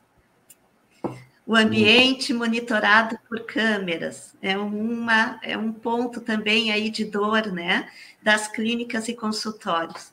Então, o que a gente trouxe aqui para vocês, pessoal? É comentar que as câmeras, elas são necessárias, né? Ainda mais nos dias de hoje, pela questão de segurança do titular. E quando a gente pensa em titular aqui, a gente não pensa só no paciente, a gente pensa também no colaborador da clínica, que está ali, às vezes, né, num ambiente também, está vulnerável, e daqui um pouco vem aquele paciente um pouquinho mais alterado, né, e quer conseguir um horário com o seu médico, e o médico não tem agenda, e daqui um pouco pode até ocasionar ali algum problema, né? Até vias de fato, né? Que que essa pessoa possa vir a tomar. Então, a câmera, ela é importante, por quê? Porque você tem uma prova de tudo que se passou ali naquele ambiente, né? Agora, o cuidado que a gente chama atenção é com a questão da transparência, né? Que deve ser dada ao titular quando ele está num ambiente que é monitorado por câmera. Então, a gente diz que nos locais que antecederem as câmeras, devem ser colocados avisos contendo a informação de que a área é monitorada por câmera, a finalidade que é para a segurança do titular, o nome e o e-mail do encarregado de dados deve constar, e assim também como o nome do controlador responsável pelas câmeras e imagens, que no caso é o médico responsável pela sua clínica ou pelo consultório. E a questão do armazenamento, né, Marcos, para finalizar, que o armazenamento de imagens também inspira muitos cuidados, né? A gente diz que o armazenamento dessas imagens deve ficar em uma sala chaveada, de preferência com acesso restrito ao médico responsável, e que nunca se ceda as imagens, né, dessas câmeras para terceiros, em hipótese alguma, salvo se houver uma ordem judicial. Isso aí mesmo. 100%, concordo. Ó, nosso amigo Hilton. E o que falar do Wi-Fi na sala de espera? Então, também um ponto de atenção, né? O Wi-Fi, porque na área da saúde não se pode... Detrimento da área da segurança da informação. Tem que ser. A gente realmente tem que ter preocupação, né? Da pessoa hoje, ele é muito importante e a gente precisa ter muito cuidado e responsabilidade no tratamento, né? Exatamente. Então, aqui eu trago para vocês primeiros passos, por onde começar a adequação da sua clínica ou consultório. Então, aqui são dicas, né, pessoal? Eu trago aqui um resuminho do que deve ser feito, né, inicialmente numa clínica, para iniciar o processo de adequação à LGPD.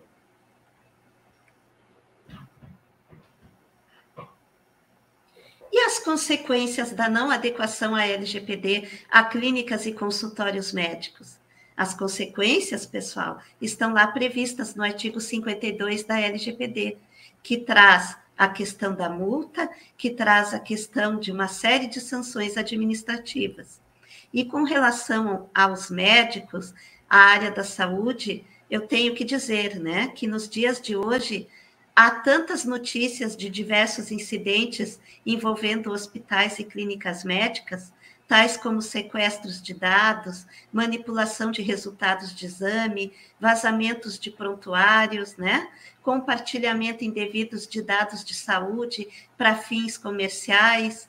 Então, assim, todo cuidado que uma clínica ou consultório precisa ter é pouco, na verdade, né? Nós trazemos aqui, eu gosto sempre de salientar, né, Marcos, nós tivemos um caso tão debatido de um vazamento de prontuário aí há um tempo atrás, né, de uma atriz aí conhecida, né, que teve aí um problema sério aí que foi exposto, não vou dizer o nome da atriz também, que eu acho que não vem ao caso, né, mas foi um drama que essa moça viveu, né, na vida dela, e foi exposto. Por quê? Porque certamente no hospital onde ela estava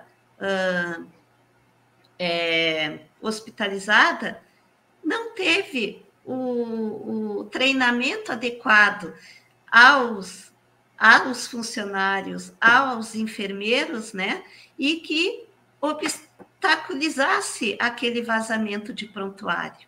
Porque se a equipe é bem treinada nas boas práticas, na LGPD, na proteção de dados, esse problema, o risco de acontecer esse problema é reduzido em muito. Verdade. Verdade. Conscientização é a palavra-chave, né? Então, aqui, né, pessoal, conscientização, treinamento contínuo, né? Olha aí, ó, o Hilton dando a sua contribuição, sem mencionar os cuidados com atestado e receitas digitais. É isso, né? São documentos que têm informações de saúde e é necessário, né, ter todo o cuidado com o manuseio desses documentos. E no artigo 52 da lei, nós temos, então, aqui, né, a possibilidade do consultório ou da clínica ou empresa, né, que não estiver adequada à LGPD, receber uma advertência ou uma multa simples de até 2% do seu faturamento do último exercício, limitada ao total de 50 milhões por infração. Veja bem que é uma multa pesada, né? A multa diária, a publicização da infração, após devidamente apurada e confirmada a sua ocorrência, o bloqueio dos dados pessoais a que se refere a infração,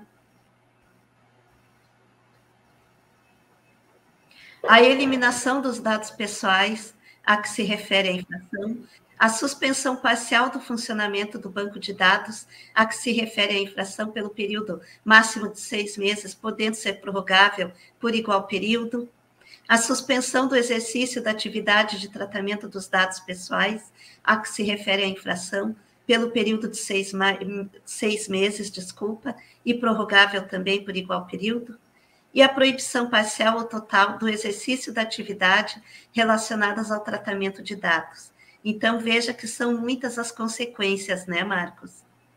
Complicado, né? Complicado. Então, é melhor a gente tratar na prevenção para evitar a punição. Eu sempre falo isso, né? Vamos trabalhar na prevenção sempre. E porque sempre só ganha, lembrando, né? só se ganha. Só se ganha com a adequação. E lembrando, né, pessoal, que aqui a multa e essas sanções administrativas, elas são privativas da LGPD, né, e podem ser aplicadas pela NPD. Isso. Mas isso não impede que, num caso de violação a dados pessoais, o paciente ou o titular de dados procure a esfera judicial para também fazer valer os seus direitos. Então, a clínica ou consultório que não estiver adequado, ela pode sofrer sanções administrativas por partes da NPD e também um processo judicial movido pelo próprio titular de dados. Sim, até por conta até também do Código de Defesa do Consumidor, né? São prestação de serviço, que também são fiscalizados e tem respaldo jurídico em cima do direito do consumidor também, que são violáveis e ele pode utilizar o Código de Defesa do Consumidor com certeza. É por isso que nós temos aí os outros parceiros de penalização, né? PROCON, SENACON, Ministério Público e por aí vai. Então, exatamente, não é só a autoridade, não vamos ficar na expectativa de que só a autoridade que vai fazer a multa no geral, né? Então, esses dados específicos são da autoridade, mas existem outras esferas que não são passíveis de serem fiscalizados e até sancionados. Exatamente, bem isso. Bom, pessoal, então, era isso que eu tinha para trazer para vocês aí sobre LGPD, né? É um conteúdo bem denso, realmente, né? Mas é rico. É rico. Acho necessário, né, Marcos? Muito, muito necessário, porque ele ajuda o entendimento das situações do dia a dia de adequação da LGPD, da proteção de dados, né? E essa é uma informação que é muito pertinente. As empresas precisam realmente conhecer e ter parceiros do lado, né, como o escritório da Auro Rucha, para poder ajudá-los na adequação, na questão de proteção legal. É muito importante isso aí. Isso aí. E agora, então, vamos para vamos falar um pouquinho, né, de segurança da informação. Uma informação. Eu trouxe para o pessoal aqui, Angélica, algo bem simples, mais conceitual também. Nós fizemos um trabalho, né, de informação com algumas empresas. A gente tem percebido que não dá para se falar de proteção de dados sem falar da segurança da informação, né? Elas são hoje juntas, né? Um casamento perfeito, que eu posso falar assim, né? Esse aqui não vai ter divórcio, não, tá? Então, vamos levar um pouquinho adiante algumas informações para o pessoal entender um pouquinho do conceito e algumas coisas que a gente tem praticado na área da segurança que pode ajudar as áreas da saúde, como outros segmentos também corporativos aí, tá bom? Então, vamos lá. Bom, a doutora já tinha falado para a gente, né, quem é o Marcos. Vou passar bem resumidamente para vocês, pessoal. Vocês não têm acesso a esse material, tá? Então, eu não vou ficar aqui lendo todo o material que a gente vai apresentar para vocês, para que a gente possa ser um pouco mais dinâmico também, tá? Então, O Marcos hoje participa aí de algumas entidades, como o Instituto Brasileiro de Titulares e Consumidores, né? Consumidores e Titulares de Dados aqui, que é o IBCTD. Faço parte do Comitê de Proteção de Dados lá do Instituto, que é justamente, a gente vai falar sobre direitos do consumidor, tem bastante informação importante desse Instituto. Também sou membro lá da OAB do Estado de São Paulo, né? Da Comissão Especial de Privacidade e Proteção de Dados e Inteligência Artificial, como membro colaborador, também como membro da ANAD, na Associação Nacional de Advogados de Direito Digital, da NPPD, Associação Nacional de Proteção de Privacidade de Dados Pessoais também. Algumas experiências que eu tenho aí no mercado, né, 20 e poucos anos aí, voltado para a área de auditoria, de normas de 9001, que é qualidade do meio ambiente, e saúde e segurança do trabalho. Então, a gente procura juntar essas normas para facilitar a gestão corporativa das empresas. Então, não são só leis, a gente usa também os conhecimentos de ISO para ajudar as empresas na sua gestão, né? Também tem um pouquinho de tempo aí, com minha especialização, né, voltado para a área de infraestrutura de tecnologia da informação, a parte mais brutal lá, cabeamento, REC, suíte, servidor, estação, suporte, enfim, essa é a minha área de formação e especialização, e juntando aí a segurança da informação também, tá? Umas certificações que eu tenho aqui, algumas, só para vocês ilustrarem aí, né, da CertiProf, da Skillfront, né?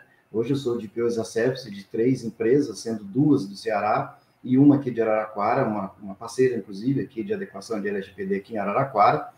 E esse é um pouquinho do Marcos da Tecmar, que é uma empresa local de Araraquara que ajuda as empresas na adequação de LGPD e segurança da informação também. E tive a felicidade, né, de estar ajudando a aula em algumas atividades também, para a gente poder ajudar essas empresas a entender o porquê que precisa da segurança da informação. Mas, resumidamente, o que é a segurança da informação? É simplesmente um conjunto de regras, onde você pode usar várias funcionalidades, né, vários serviços, produtos, soluções, ferramentas, para garantir o quê? A proteção de alguns ataques virtuais, de proteção à segurança, proteger a informação, seja ela em nuvem, seja ela em ambiente físico, né? Precisando garantir que a informação esteja protegida em todas as esferas dentro da empresa. Por isso que a gente fala que ela é aplicável nos meios físicos e digitais também, tá? Então, ela é uma informação que a gente precisa garantir a questão da confidencialidade, disponibilidade, integridade, que são os pilares hoje, né, os principais pilares da segurança da informação que a gente usa nas empresas, né? Então, acho que esses 3 pilares ajudam bastante a empresa assimilar. Mas a gente tem também algumas outras informações de segurança da informação que a gente utiliza dentro das empresas, né, para poder ajudar e garantir essa proteção. Então, existe uma pequena diferença da segurança da informação da segurança de TI. A segurança da informação ela é voltada para a alta direção para baixo. Então, ela é definida como regras, procedimentos, normas, né? São aquelas estruturas da organização que diz o que precisa ser protegido. Já a segurança de TI, ela vai falar como eu vou proteger isso, tá? Então, a parte da tecnologia da informação, a parte física da TI, normalmente é executada pelo setor de TI, tá? E a segurança da informação, ela é aplicável para todas as empresas. É lógico que a TI hoje ela é considerada um braço da corporação. Ela não é mais... tem aquele pensamento, né, Angélica, de que TI é um setor de despesa e que TI é só para formatar computador e mudar computador de lugar, e só isso. Não, TI já não é mais isso aí, né? Eu sempre brinco que quando a LGPD chegou para a gente, né, eu tive uma visão diferente de tantos anos de auditoria e análise de procedimentos, que eu consegui agora enxergar o seguinte: aquela história que nós tínhamos no passado, de que eu sou da TI, eu fico na minha sala e o resto que se dane. Não, pessoal, acabou isso aí. Hoje, a alta direção da empresa chamou todo mundo para fora de suas salas e virou para aquele corredor e falou: olhem lá para o fundo do corredor. O que vocês estão vendo? Aí um levanta a mão: estou vendo a porta de um banheiro. Não. Eu estou vendo ali uma bicicleta. Também não. Pessoal, vamos chegar perto, vocês vão ver. Está escrito uma palavra bem grande: titular de dados. É essa figura que nós temos que proteger e andar juntos. Então, não existe mais setores separados dentro da empresa em termos de apoio de segurança da informação. Todo mundo tem que estar junto para proteger o dado pessoal. É por isso que a gente usa a segurança da informação, né, Angélica, para poder fazer essa conscientização de cima para baixo, como bem falou o nosso amigo Wilton, né? Ela é uma formação total, né? Seja virtual ou em meio físico também. Isso. Okay? Bom, e aí, o que acontece se não fizermos algum tipo de investimento da segurança da informação, né? Como nós temos aí na lista, né? Algumas delas aí. Fechamento do negócio, que para mim é o mais crítico, porque se você tem uma perda do negócio por causa de uma sanção administrativa da própria autoridade, né? Como bloqueio de dados. Então, eu sou rico, eu tenho muito dinheiro, eu pago a multa. Legal, você paga a multa. Mas se a autoridade bloquear o seu acesso a um determinado tempo, talvez você feche até o seu negócio. Então, a gente tem que pensar exatamente isso. E mesmo pior do que, às vezes, a multa pecuniária, a multa financeira, é a imagem da empresa, gente. A imagem do profissional. Nós demoramos anos para construir a nossa imagem e apenas um segundinho para ir tudo por água abaixo. Então, precisamos de ter muito cuidado, né, Angélica? Segurança da informação, não é só porque o nome fala segurança da informação, o pessoal já pensa em tecnologia, computadores, firewall, faz parte. Mas, na verdade, o mundo é muito maior, né? Existem muitas questões aí que podem impactar numa falha de segurança da informação, tá bom? Aqui tem uns itens importantes que eu estou deixando aqui para vocês, né? Para vocês começarem a pensar o que a gente pode fazer, né? Como uma prática.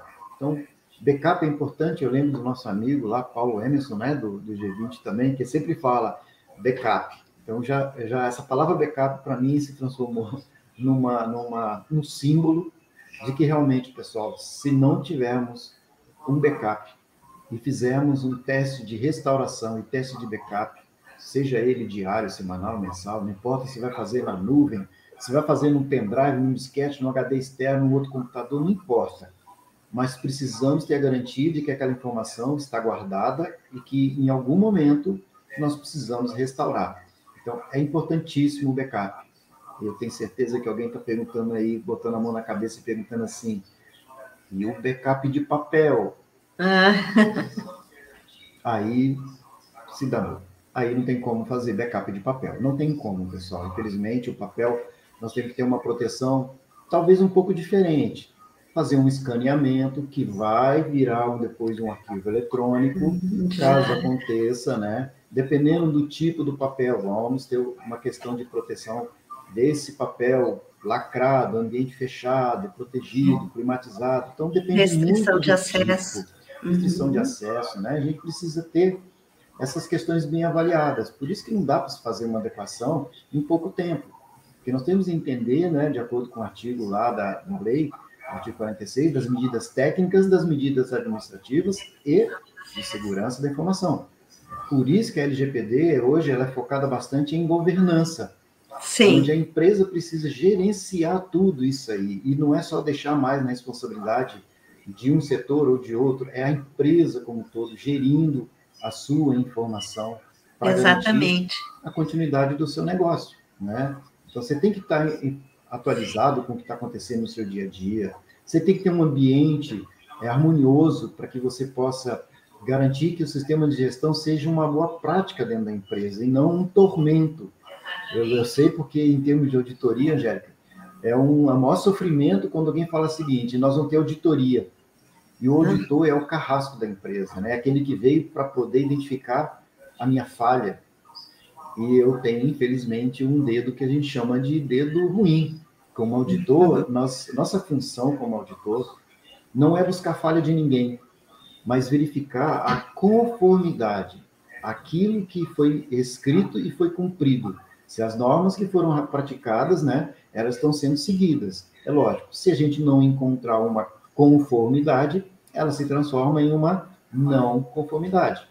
Então, por isso que quando a gente fala de segurança da informação, nós vamos dizer regras, nós vamos implantar procedimentos, políticas, para que a informação física e digital ela seja bem protegida. Essa informação física e digital voltando hoje para a proteção de dados.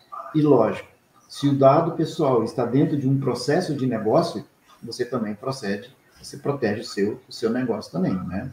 Sim. Então, é interessante do Wilton que ele comentou aí, em 2020. Olha é aí. Isso.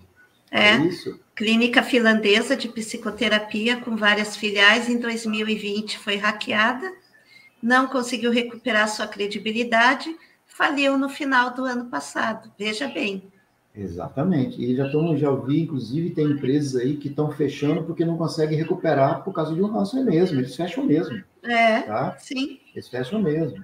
E nós temos que ter muita questão. E eu sempre falo da questão do backup. Quem tem um, não tem nenhum. Tá? Quem tem dois, tem um. Tem um. É isso aí. A ideia é sempre essa aí. A gente vai evoluindo à medida que ele vai implantando, tá? A Angélica comentou dos dispositivos móveis, que eu também comentei um pouquinho antes. É importante a questão da proteção dos dispositivos móveis. Pessoal, chega num ponto que isso aqui é uma arma. Isso aqui é uma arma na mão das pessoas, né? Então, existe hoje diversas soluções onde o fato de uma política de segurança da informação dizer que ninguém pode tirar uma foto da tela do computador, essa é uma política de segurança. Mas como fazer? TI se vira. TI vai achar a solução. E existem soluções onde, a partir do momento que eu ponho um equipamento desse na tela, a tela apaga. Isso é um dos critérios. Tá? Então, existem soluções diversas. Vai depender, lógico, do bolso de cada um. Né? Cada empresa tem o seu porte financeiro e tem que avaliar. Não existe um mundo 100% funcional. Tá? Sempre vai acontecer uma falha, por isso que a gente tem que estar trabalhando isso constantemente. Ok?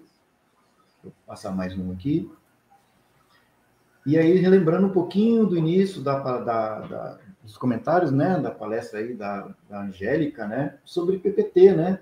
Pessoas, processos, tecnologia estão totalmente envolvidas hoje na segurança e na política de segurança da informação.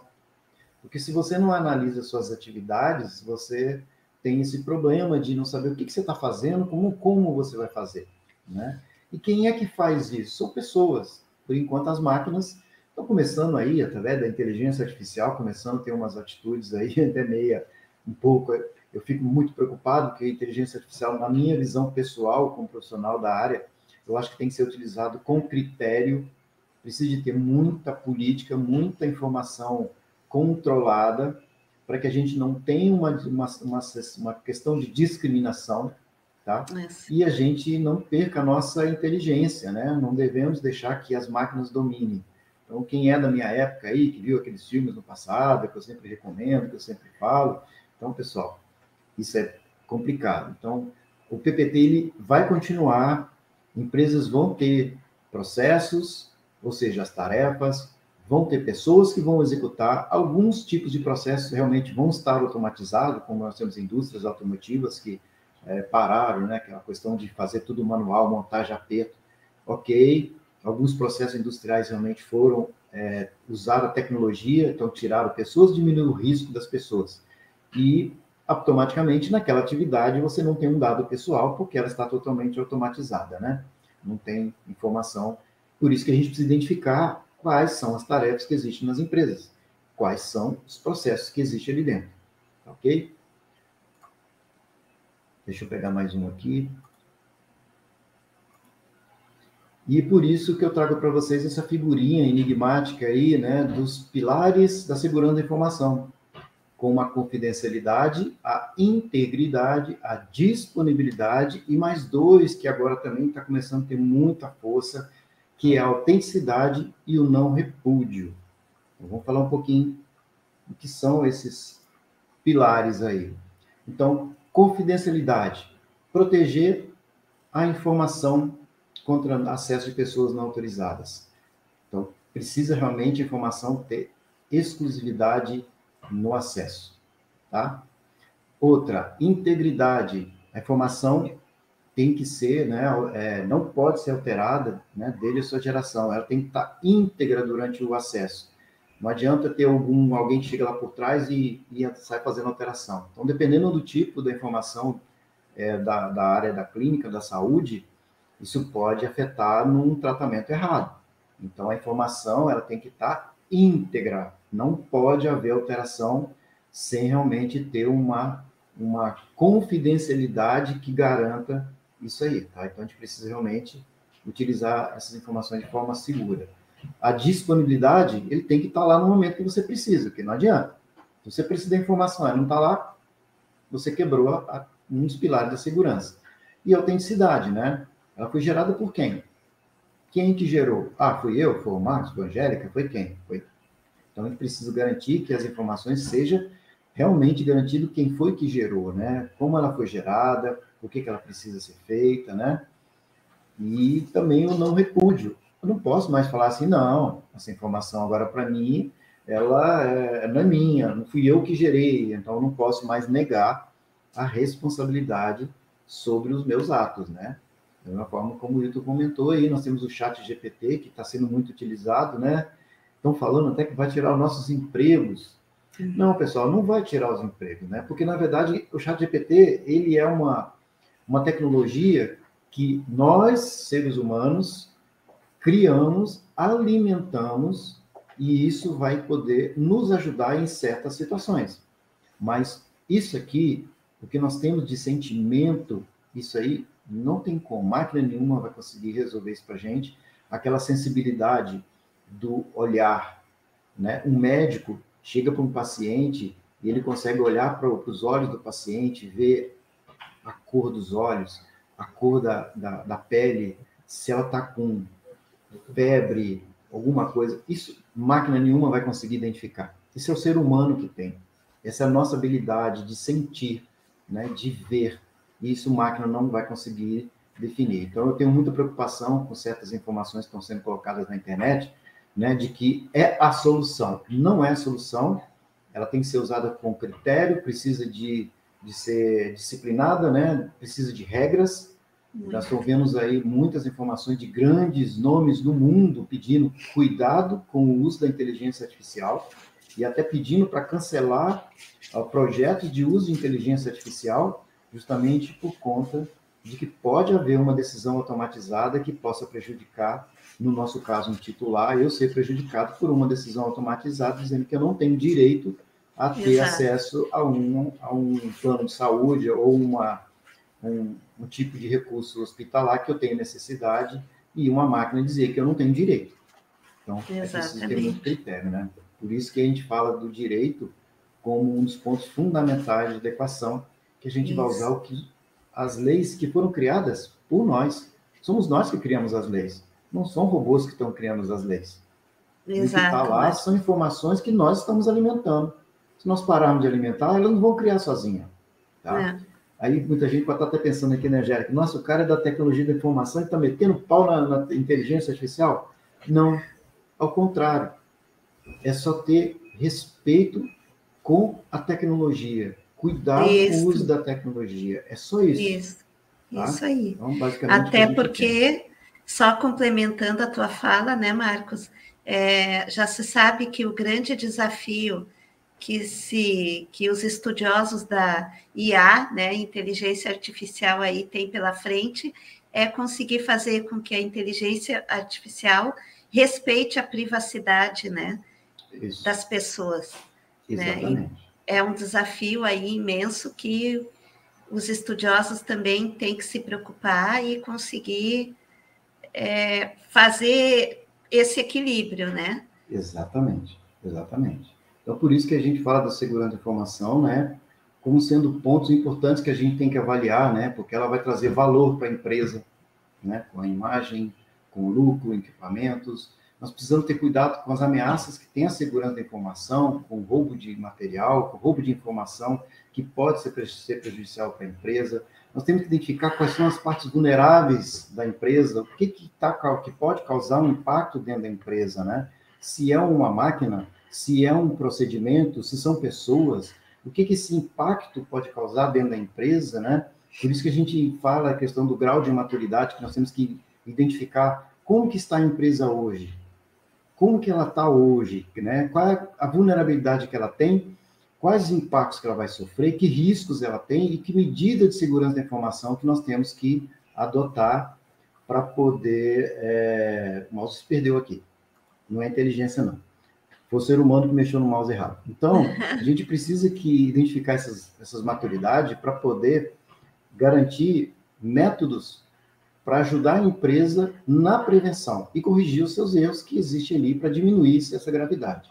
Por isso que a gente precisa entender que toda a informação ela tem um ciclo, como já foi comentado antigamente, todo o ciclo de vida, né? No momento que você começa a coletar, que é o momento da geração da informação, e ela precisa fazer todo o tratamento no momento que ela passa por uma empresa, passa pelo setor, vai para outro setor, ela vai ser arquivada ou vai ser descartada. É importante que a informação seja bem criteriosa. Então, por isso que a gente precisa saber também quais são as formas de proteção para esse tipo de informação. Se vão ser lógicas, usando alguns equipamentos, ou sistemas, né, como firewall, sistema de arquivos, né, ou física, através de porta, fechadura, administrativas, como eu falei, políticas, procedimento.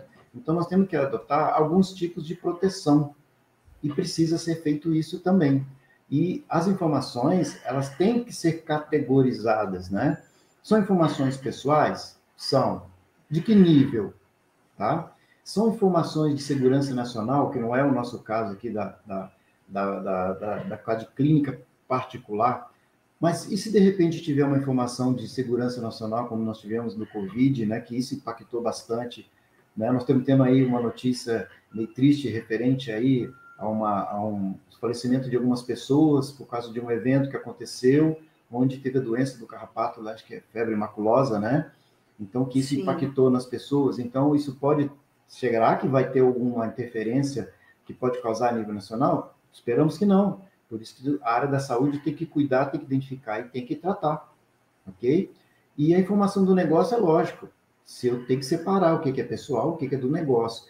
Quando fala de LGPD, proteção de dados, nós vamos falar de pessoas, né? Dados de pessoas. Mas a segurança da informação também trata do dado do negócio. É por isso que a gente fala dessa questão da segurança da informação também englobar as questões pessoais e de negócio. E essa aí também é uma informação interessante sobre o cronograma. Como é que a gente identifica hoje, né? Tirando aí o comitê e a segurança da informação, da área da informação, nós só temos aí a alta direção da empresa e as áreas de baixo. Só que hoje nós temos aí 3 áreas super importantes de apoio à alta direção de uma empresa, né? Que é o comitê de segurança, que muitas empresas conseguem fazer, conseguem implantar, outras não, dependendo do porte, não vão ter condições de ter um comitê. É por isso que, às vezes, a gente consegue ter um serviço de DPO, as a service, para ajudar a empresa nessas informações, né? Precisamos também ter uma área da segurança da informação e fazer auditorias, porque não adianta a gente fazer e medir. Então, a auditoria é uma forma de avaliar e medir como é que está o andamento da informação dentro da empresa. É por isso que a gente tem essa estrutura de pilar, né? Onde a política está no topo, é feita por quem? Pela alta direção de uma empresa a nível estratégico. É feito normas, que são os procedimentos, o que precisa ser feito, né? Como é que vai ser feito, quem vai fazer, e por último os procedimentos, que é a base. Então a alta gestão define o que ela quer, passa para o pessoal do nível tático, que é o pessoal da gestão intermediária, e o pessoal da operação executa e pratica. Então a informação ela tem que ser bem cuidada. Por isso que a gente falou lá no início, né, doutor? Que é do P ao P, ela tem que ir de cima para baixo. Senão, a gente não vai conseguir ter uma proteção adequada. Tá? E a política também, hoje, a gente fala dos controles, como eu tinha comentado, dos riscos, da parte dos negócios, da parte de legislação. Então, a política de segurança ela está envolvida em todo o segmento da empresa, né? E aqui alguns itens que a gente colocou como exemplo, eu não vou ler todos aqui, pessoal, vocês vão ter acesso à documentação, fiquem à vontade, tá? Mas nós precisamos fazer algumas seguranças físicas, né, importantes, como já foi comentado antigamente, né? Vamos colocar porta, tranca, cadeado, câmera, vamos colocar o que for preciso para garantir a informação e a segurança daqueles dados que estão ali, né? Importantíssimo isso. O que a gente não pode ter um azar de como aconteceu no passado, de você colocar num data center, ser o único data center e esse data center pegar fogo, como já tivemos no passado aí, um exemplo que aconteceu no data center na Europa, que pegou fogo e empresas sumiram, desapareceram. como aconteceu no ataque de 11 de setembro também, né? Ah, redundância, vamos colocar num prédio, no outro a gente faz backup, ok, derrubou os dois, acabou o negócio também. Sem contar a vida que é irrecuperável, né?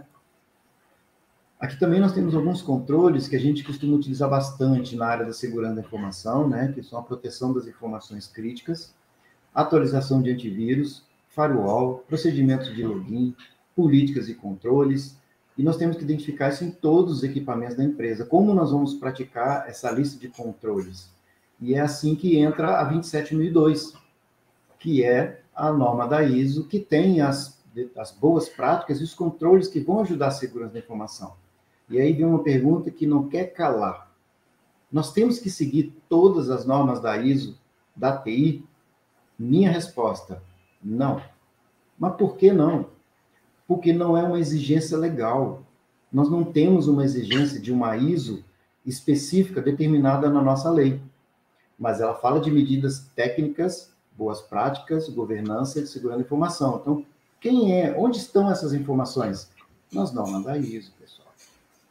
Elas são a nossa base mais ideal de consulta e de apoio. Porque se é uma ISO, é uma norma internacional, já é uma boa prática, então por que a gente não pode seguir? É lógico que tem itens que podem gerar custos financeiros altíssimos, né? Mas tá ali a boa prática, que nós vamos reinventar a roda? Não precisamos. Os itens estão lá. Então, alguns itens que a gente considera muito importante para aplicação e uso nas empresas no nosso dia a dia, né?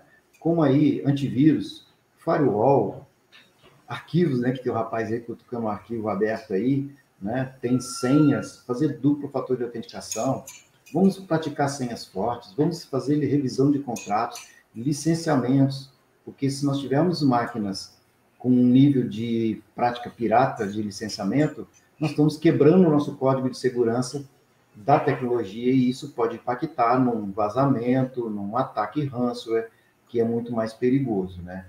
Então, quando a gente pratica tudo isso, né, Angélica, as empresas, de um modo geral, elas acabam mudando, elas se transformam a sua prática como se fosse uma transformação digital. Então, ela muda a organização, ela vai ter um critério muito bom com relação ao controle de acesso, entender quais são os seus equipamentos ativos, né, os seus riscos, e criar regras que possam ajudar.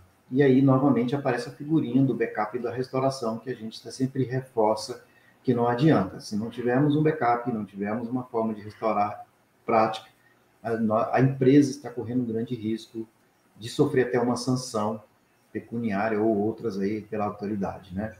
Então, assim, passei muito rapidamente, porque esse material vai ficar com vocês, tá?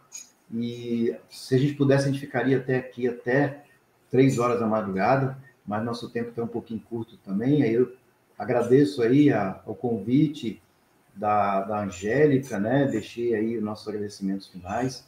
Se alguém quiser tirar alguma dúvida referente à segurança da informação, nós estamos à disposição. E é isso. No final, a gente conseguiu atingir, acho que, o nosso objetivo de poder passar um pouco do nosso conhecimento, né, para as pessoas, para as empresas, Exato. Para elas poderem entender como que é a segurança de uma informação. Nós hoje não falamos tão especificamente, tecnicamente, mas eu procurei levar um pouco de conceito para vocês, para que vocês possam começar a abrir a mente de vocês, entender que a segurança da informação ela é muito importante para todo o negócio de uma empresa. Exatamente, Marcos. Olha só, maravilhoso, né, Marcos? Eu acho que cumprimos bem aqui o nosso papel, porque a gente mostrou que para adequar uma empresa LGPD, nós precisamos ter esse vínculo. LGPD, jurídico, segurança da informação. Um não vive sem o outro e são ambas as áreas necessárias para adequar uma empresa LGPD. Né? Isso aí. E eu vou aproveitar, nós estamos aqui, eu vou até olhei no relógio aqui, você pode conferir, nós somos 20 horas e 50 minutos. Sim, pessoal que está aqui presente, quem não conseguiu se inscrever, corra, nós temos até as 21 horas, né? Acho que foi isso que nossa 21 colega horas. 21 isso. horas, corram lá no Simpla, faça a sua inscrição, que está aberta ainda, para vocês terem direito a receber o seu certificado de participação e esse material que está aqui presente. E futuramente, né, essa live vai ficar no canal da Auro, para que vocês possam ler e ouvir com mais calma, com mais tranquilidade também. Compartilhem, dê o joinha lá no canal da Auro, se inscrevam, compartilhem o máximo, porque informação, Angélica, acho que é a única coisa que a gente pode deixar nesse mundo, né? Exatamente. Eu não sou rico, então eu não posso deixar dinheiro para ninguém. Nem eu, então eu posso deixar de conhecimento para um, para outro. E se eu perceber que as pessoas estão usando esse conhecimento de uma forma boa para todos e que isso possa agregar valor para a empresa, já é o meu maior valor. Já estou ganhando. Isso, não tem preço, né, Marcos? Não. É isso. Olha, muito obrigada mesmo, só agradecer pela tua contribuição, pela tua dedicação, pela parceria, né, nessa live, muito bom compartilhar o painel contigo, e agradecer também, né, novamente a todos aqui que estão presentes, muitos colegas, muitos amigos, né, do Grupo G20, Proteção e Privacidade, de outros grupos também, agradecer a participação de todos realmente, agradecer também a todos que ainda virão essa live, né, que ela vai ficar gravada. Realmente, assim, foi uma noite de conteúdo denso, mas acho que de muita relevância, né, para a área da saúde, e dizer, né, que estamos à disposição, né, de todos que precisarem de orientação no que se refere à adequação, né, das empresas à LGPD.